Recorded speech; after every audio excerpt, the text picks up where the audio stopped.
लोगों को ये बताना चाहता हूं कि ये सरकार जो ये स्लोगन दे के आई थी कि सबका साथ, सबका विकास और सबका विश्वास, ये आज भी कहीं ग्राउंड पे एग्जिस्ट नहीं करता। हाँ, करता होगा तो किसी और कम्युनिटी के लिए करता होगा, माइनॉरिटी कम्युनिटी के लिए ये स्लोगन बिल्कुल काम नहीं करता। आज से 8 महीने पहले हम सिखों का एक डेपुटेशन लेके माननीय एलजी साहब के पास पहुंचे। 1 महीना लग गया हमको वहां अपॉइंटमेंट लेने के लिए। एलजी साहब के पास पहुंचे, सिखों की कुछ बर्निंग इश्यूज थे और कुछ लॉन्ग पेंडिंग डिमांड्स थी। और मैं फख्र से कहता हूं कि एलजी साहब ने पहली बार हमें कोई एलजी साहब या गवर्नर साहब ऐसे मिले जिन्होंने पहले 5 मिनट खुद इसको स्टडी किया, उस पर पेन से मार्क किया, उसके बाद थर्ड बेयर डिस्कशन हमारे साथ की, पॉइंट टू पॉइंट डिस्कशन की। तो हमें भी लगा कि ये इस बार हमारी माइनॉरिटी कम्युनिटी की तकदीर बदलने वाली है, क्योंकि जो मुद्दे हमने उनके सामने रखे थे उनमें था पंजाबी को ऑफिशियल लैंग्वेज डिक्लेयर करना, जो मिसिंग थी, नॉन माइग्रेंट सिख कश्मीरी बच्चों का जो कोटा था जो SRO 425 निकाल के खत्म कर दिया गया था। तो एलजी साहब ने माना कि ये आपके साथ बेइंसाफी हुई है, हम नॉन माइग्रेंट कश्मीरी सिखों के बच्चों को अलग कोटा निकाल के मैं उनको कंपेंसेट जरूर करूंगा। तो मैं करूंगा माइनॉरिटी कमीशन एक्ट, पहले सरकार ये दुहाई देती रही कि यहां आर्टिकल 370 है, इसकी वजह से हम यहां पर माइनॉरिटी कमीशन एक्ट की इंप्लीमेंटेशन नहीं कर सकते। लेकिन मैं सरकार होम मिनिस्टर जी से पूछना चाहता हूं कि आज के दौर में यूटी बने हुए भी 2 साल हो गए हैं, ऐसा क्या है कि आज भी आप माइनॉरिटी कमीशन एक्ट यहां पर इंप्लीमेंट नहीं कर रहे हो, जिससे हमारी माइनॉरिटी कम्युनिटी को उससे मिलने वाले फायदों से महरूम रखा जा रहा है। उसके बाद पब्लिक सर्विस कमीशन में सिख मेंबर ना था, उसके लिए भी हमने वहां जदोजहद की बात की एलजी साहब से। और कंजवानी चौक में बंदा सिंह बहादुर की स्टैचू लगाने की डिमांड आज से 10 साल पुरानी हमारी है। हाउस में जनरल हाउस मीटिंग में वो पास भी हो चुका है, उसके बावजूद वहां नहीं लगा। तो एलजी साहब ने बड़े गौर से हमारी बात सुनी और हमें आश्वासन दिया, लेकिन यह आश्वासन कहीं ना कहीं मुझे लगता है खोखला साबित हुआ। मैं आपको बताऊं कि हमने 7 महीने तक वेट की, हर डिपार्टमेंट में पता किया क्या एलजी सेक्टर से कहीं कोई डायरेक्शन आई है। हमारे उस जो मीटिंग हुई थी उसके मुताबिक जो आरटीआई, मैंने वहां एक आरटीआई फाइल की 7 महीने के बाद एलजी सेक्टर में यह पूछा कि हमारी जो आपको रिप्रेजेंटेशन दी थी उसके ऊपर एलजी साहब की तरफ से क्या एक्शन लिया गया, किस डिपार्टमेंट को क्या क्या लेटर लिखी गई। अगर कोई लेटर लिखी गई तो हमें उसकी कॉपी दे दीजिए ताकि हमें पता चल सके, हम उस डिपार्टमेंट में जाके फॉलो करें।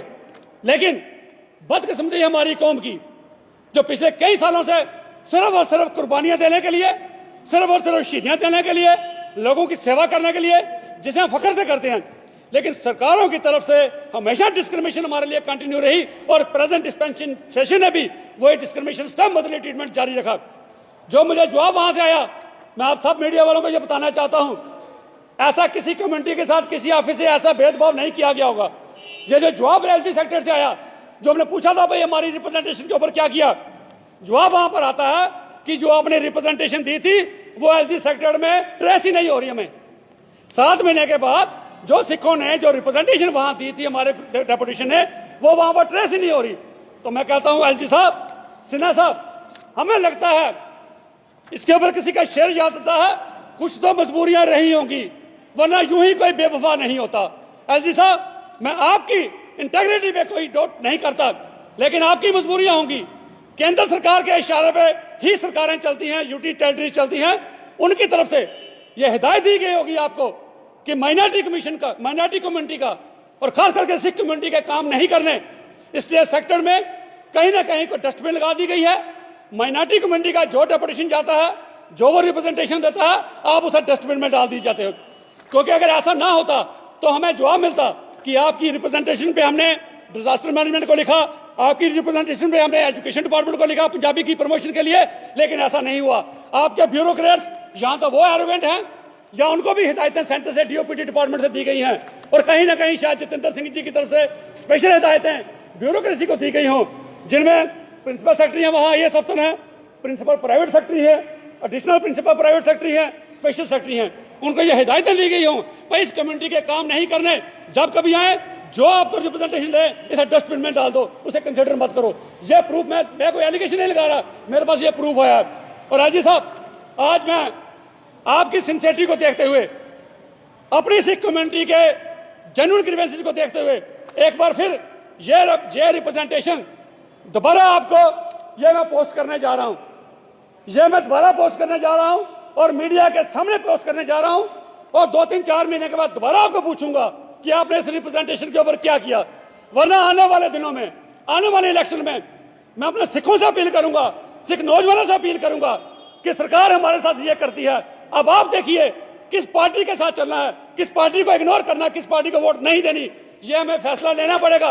वरना ज्यादा देर तक आप सिख कौम का मजाक नहीं बना सकते और ना ही सिख कौम को इस तरह आपके पास लील होने के लिए देंगे। और मैं सिखों को भी कहता हूं, कोई जरूरत नहीं टाइम जाया करने की। इनके पास जाके टाइम मांग मांग के आप इनके पास जाके डेपुटेशन लेके जाते हो। यहां पर सिखों की सुनवाई नहीं है, सिखों की डिमांड को कंसिडर नहीं किया जा रहा क्योंकि सेंटर की हिदायतें ऐसी हैं। मैं किसी की भी, मैं कॉन्स्टिट्यूशन पोस्ट पे बैठे हुए एलजी साहब की गरिमा को ठेस पहुंचाना मेरा मकसद नहीं है। मैं आज भी उनके रिगार्ड्स करते हैं, लेकिन उनको भी कहीं ना कहीं मजबूरियां हैं, जिन मजबूरियों की वजह से उन्होंने ऐसा नहीं किया। ऐसा नहीं होना चाहिए। पब्लिक में ये चीज लाने के लिए हमने ये मजबूर हो गया, हमें ये करना पड़ा। आज ये पोस्ट करने जा रहा हूं और अब सबकी मौजूदगी में अब जाके मैं पोस्ट ऑफिस से जाके दोबारा एलजी साहब को ये पोस्ट करूंगा। Thank you. सुजीत जी हो गया, फोटो हो गया।